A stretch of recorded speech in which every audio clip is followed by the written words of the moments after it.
अस्सलाम वालेकुम नाज़रीन, मैं आपके साथ शेयर करता हूँ किताबों के रिव्यूज़, ऐसी किताबों के रिव्यूज़ जिन्होंने ज़िंदगियाँ तब्दील कर दी हैं और ऐसे लोगों के इंटरव्यूज़ भी। आज मैं एक किताब के रिव्यू के साथ आपके सामने हाज़िर हुआ हूँ, लेकिन उस किताब की रिव्यू से पहले जो है मैं आपसे पूछना चाह रहा हूँ कि आप बताएं कि दुनिया की सबसे ज़रख़ेज़ ज़मीनें कौन सी हैं, सबसे ज़्यादा जहाँ पे कीमती असासा छुपा हुआ है वो ज़मीनें कौन सी हैं, कहाँ पे हैं दुनिया में। नहीं, वो सऊदी अरब की या मिडिल ईस्ट की जो ऐसी ज़मीनें जहाँ पे तेल मौजूद है वो नहीं है। वो दुनिया की वो सोने की कानें भी नहीं हैं जहाँ पे सबसे ज़्यादा कीमती असासे जो हैं वो मौजूद हैं।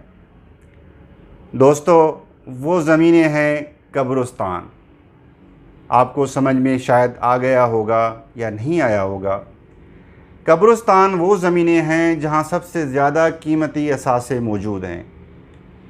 वो दुनिया के ऐसे लोगों के जहन जो हैं, वो दिमाग जो हैं, वो दफन हैं जिनके अंदर बड़े ज़ख़ीरे थे, बड़े मालियाती ज़ख़ीरे थे, उनके अंदर जो है कीमती चीज़ें थीं, लेकिन वो दफन हो गई।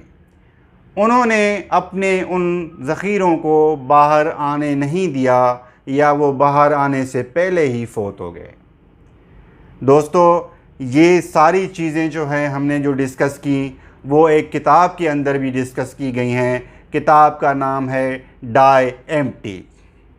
किताब लिखी है टॉड हेनरी ने और इसका नाम डाई एम्प्टी इसलिए रखा गया है और उसका ऑथर का कहना है कि आप अपने मरने से पहले आपके अंदर जो जितनी सलाहियतें हैं उनको बाहर लेके आएँ। सलाहियतें अपने अंदर अपने दिमाग में लेके आप मर न जाएँ, वो सारी सलाहियतें बाहर लेके आएँ। उससे बहुत सारी दुनिया को फ़ायदा हो सकता है, ये आपने करना है। किताब के अंदर बहुत सारी चीज़ों का ज़िक्र है, लेकिन इन 8-10 मिनट्स के अंदर सारी चीज़ें जो हैं हम शेयर नहीं कर सकते, लेकिन मोटी मोटी चीज़ें मैं आपके साथ ज़रूर शेयर करना चाहूँगा। टॉड हेनरी ने कहा है कि वो ना सिर्फ टॉड हेनरी का ख़्याल है बल्कि बहुत सारे और ऑथर्स हैं, वो भी इसी बात पे मुत्तफ़िक हैं कि अगर आप ज़िंदगी में कामयाबी हासिल करना चाह रहे हैं तो कंफर्ट ज़ोन से बाहर निकल के आएँ। कंफर्ट ज़ोन क्या है? ऐसा जो है आपका जिसमें आप तस्कीन आरा ज़िंदगी गुजार रहे हैं, सुकून की गुजार रहे हैं और उसी में ही चले जा रहे हैं। आप तब्दीली की तरफ नहीं जा रहे हैं, चेंज को कबूल नहीं कर रहे हैं, बस जो भी मज़ा है उसी में आप लगे हुए हैं, उसी तरह से ही ज़िंदगी गुजार रहे हैं। उससे थोड़ा सा निकलना है। ये बहुत ज़रूरी होता है कामयाबी हासिल करने के लिए कि आप उस कंफर्ट ज़ोन से निकलें, कुछ मुशक्क़त करें, कुछ जो है अपना पसीना बहाएं और स्ट्रगल करें, कुछ मुश्किल काम करें। ये बहुत ही ज़रूरी होता है। उसके अलावा आपके लिए उसने तजवीज़ पेश की है कि ख़ुद के अंदर कॉन्फिडेंस रखें कि हाँ, ये मैं चीज़ कर सकता हूँ, ये मैं बिल्कुल सही तरह से कर सकता हूँ। जब आप कहते हैं कि ये मैं काम कर सकता हूँ तो वो आप लाजमी कर सकेंगे। अगर आप कहेंगे कि ये मुझसे नहीं होगा तो आप समझ लीजिए कि वो आपसे नहीं होगा। इसलिए कॉन्फिडेंस का होना बहुत ज़रूरी है। लेकिन यहाँ पे एक चीज़ का ख्याल रखना बहुत ही ज़रूरी है कि आपने उस कॉन्फिडेंस को अपनी ईगो नहीं बनाना है। ईगो और कॉन्फिडेंस के दरमियान एक जो है फ़ासला रखना है। ईगो या जिसको हम अनापरस्ती कहते हैं वो आ जाती है जिसमें मैं का इस्तेमाल होता है और वो अंदर से खा जाती है। किसी भी मामले में, कहीं पर भी, किसी में भी आप ईगो से बचे रहें। अब कैसे बच सकते हैं?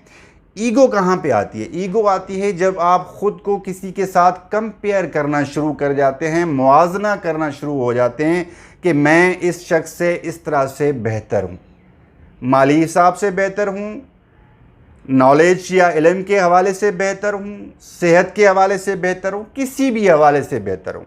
जब आप मुआवजा करेंगे किसी और के साथ तो ये ईगो आ जाएगी और ईगो खा जाती है, कामयाबी के दरवाज़े रोक लेती है, बंद कर देती है। एक सिर्फ फ़हम हो जाता है, खाम ख्याली हो जाती है कि मैं बेहतर हूँ। ऐसे कोई नहीं है, कोई किसी से बेहतर नहीं है। वो आप अपना काम करें, दूसरों को रहने दें, क्योंकि सबको कुदरत वाले ने अलग अलग पैदा किया है, हर कोई अलग है। किसी का किसी के साथ भी मुआवजा नहीं हो सकता किसी भी हवाले से। तो इस चीज़ को ख्याल रखना बहुत ही ज़रूरी है। आखिर में मैं एक चीज़ आपसे शेयर करना चाहता हूँ, जो ना सिर्फ टॉड हेनरी ने बताई है, बल्कि हो सकता है कि आप उन ट्रेनिंग से, उन चीज़ों से गुज़रे भी हों। वो है स्वॉट एनालिसिस। स्वॉट क्या है? यह है अंग्रेज़ी का SWOT, 4 लेटर्स का एक वर्ड है स्वॉट। एस से होता है स्ट्रेंथ्स, यानी कि आपके अंदर कौन सी मजबूती है जिसमें, या ऐसी चीज़ें हैं जिसमें आप अच्छा काम कर सकते हैं या कर रहे हैं। दूसरा है W से शुरू होता है वीकनेसेस, यानी कि आपकी कमज़ोरियां कौन सी हैं, उनको आप आइडेंटिफाई करेंगे कि आपकी कमज़ोरियां जो हैं वो कौन सी हैं। और O से आता है अपॉर्चुनिटीज़, कौन से मौके मुयस्सर हैं आपको जहां पे आप बैठे हुए हैं, उनका आप जो है वो आप एक पेपर पे लिस्ट भी बना सकते हैं कि कौन से मौके जो हैं वो आपको मुयस्सर हैं। और T से आखिर में आ जाता है थ्रेट्स या ख़तरात। ख़तरात कौन से मौजूद हैं आपको, जो आप काम कर रहे हैं, जिस जगह पे बैठ रहे हैं, इनका एनालिसिस आप करेंगे। फिर कहते हैं कि अगर आप जो है अपनी स्ट्रेंथ्स पे ज़्यादा काम करेंगे, जो ऑलरेडी आपके अंदर क्वालिटीज़ हैं उस पे करेंगे, तो आपको कामयाबी मिलेगी। दोस्तों, ये था मुख्तसर सा रिव्यू जो है, तज्ज़िया हमने किया DIMT का। अगर आपको ये तज्ज़िया पसंद आया हो और आप समझते हैं कि आपका कोई दोस्त और रिश्तेदार इससे फ़ायदा हासिल कर सकता है, तो आप लाजमी तौर पे इस वीडियो को शेयर करें। उसके अलावा हमारी इस चैनल पे मेरी कोशिश है कि मैं आपके साथ जो है वो शेयर करता रहूं बुक रिव्यूज़, शख्सियतों के रिव्यूज़ जो हैं, पर्सनैलिटीज़ के प्रोफाइल्स जो हैं, कंपनीज़ प्रोफाइल्स जो हैं, वो सिलसिले का हिस्सा हैं, वो आपके साथ शेयर करते रहेंगे। मकसद है कि आप मोटिवेट हों, आप जो है अपनी अपनी फ़ील्ड में, अगर आप तालिबे इल्म हैं तो अच्छे तरीके से पढ़ें। आपका मुस्तकबिल जो है उसको आप सुनहरी तौर पे जो है वो देख सकते हैं। अगर ये सारी चीज़ें आप चाह रहे हैं कि रेगुलर आपके हमारे वीडियोस जो है वो आप तक पहुंचते रहें, तो आप इस चैनल को सब्सक्राइब लाजमी तौर पे करें। फिर किसी और ऐसी किताब के साथ जो है आपके सामने मैं पेश होऊंगा। तब तक के लिए इजाज़त, अल्लाह हाफ़िज़।